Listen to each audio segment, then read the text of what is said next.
What is up, guys? Eric here from Real Film Reviews, bringing you another movie review, this time for the new Civil War film, Free State of Jones. Free State of Jones is the story of a Confederate Army nurse whose name is Newt Knight, played by Matthew McConaughey, who during the Civil War starts to realize that maybe he's not into the whole idea of fighting the North over slavery to keep slave owners rich. So he decides to make a small army of his own that bands together, and they form their own area of southern Mississippi called the Free State of Jones. This movie took something that I think is rarely covered in film, which is the Civil War. I don't think it's something that's touched on a lot in movies. We got Lincoln, we get the occasional film about it. But as a whole, I think Hollywood stays away from it because it is a very touchy subject to bring up. However, slavery is a very common subject to bring up in Hollywood, and this movie decided to mesh those together. However, with the exception of the first sequence of the film, which I would argue is the best sequence of the entire movie, we don't really get much about the Civil War. It's more just generic villain who happens to be the Confederate Army, doesn't enjoy the fact that Matthew McConaughey has this free society where black people and white people live together, and they want to take over their own little county to live.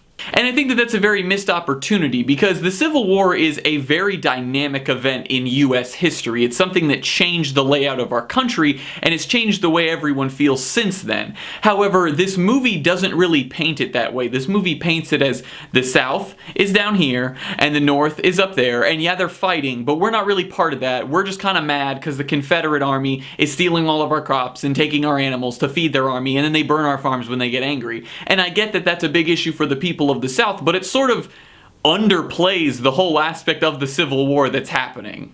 Gary Ross directed this film, who directed the first Hunger Games movie, and before you think that this movie's going to be directed horribly, it's okay.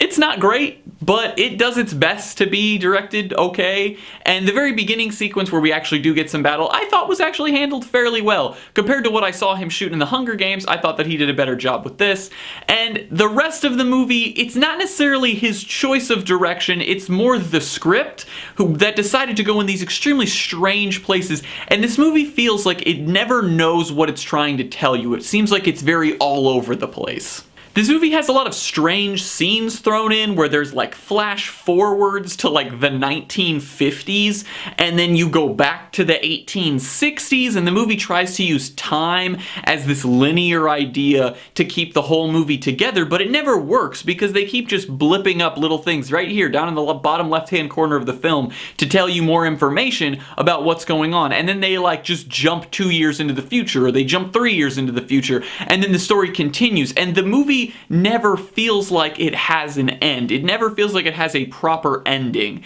And even though the movie just keeps going, it never feels like it needs to. The movie has all these moments that could be so great, but it just completely wastes them by making any moment that feels like it has any intensity to it to go away extremely quickly, so we can get more scenes of these people walking around and talking to Matthew McConaughey as he eats tiny pieces of food with his 2 fingers, and then he talks to little people and tells them a funny story and they laugh, but really all we hear is fiddle music.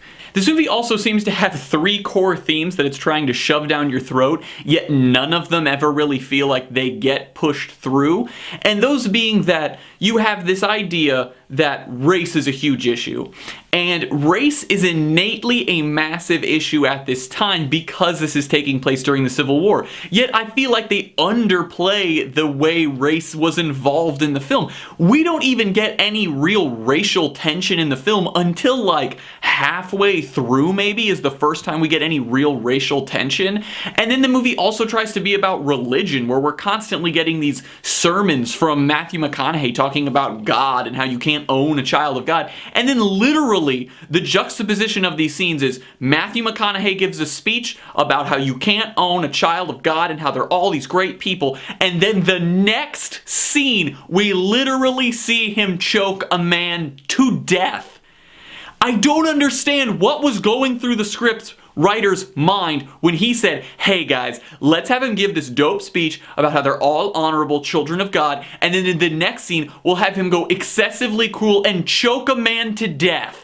And the last theme that this movie seems to be going for is like an anti-one percenter, which back then would have been plantation owners, like against the rich because they're rich. And one guy brings up a good point in the movie, in the script. He's like, so are we just gonna start killing rich people? Matthew McConaughey's like, well, no, man. Obviously, we're not gonna do that. And it's like, I get the point is that the rich people owned the slaves, and it's like, oh, nowadays we have problems because we think rich people have too much power.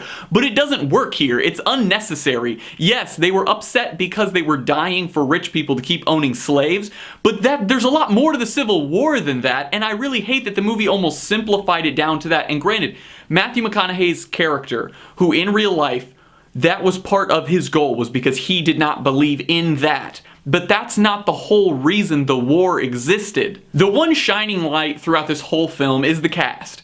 All of the supporting cast give good performances, and Matthew McConaughey gives a great performance throughout this whole movie. I know I've kind of been ragging on him for some of the lines that he has, but as a whole, I think he himself did a very good job with the script that he had, and the amount of kind of boring dialogue that's thrown out in this movie, he really proves that he is a masterclass actor and can hold a movie that's as bland as this and as poorly thrown together as this movie is. He can keep it together and try to make it somewhat entertaining. I'm gonna give Free State of Jones a C-.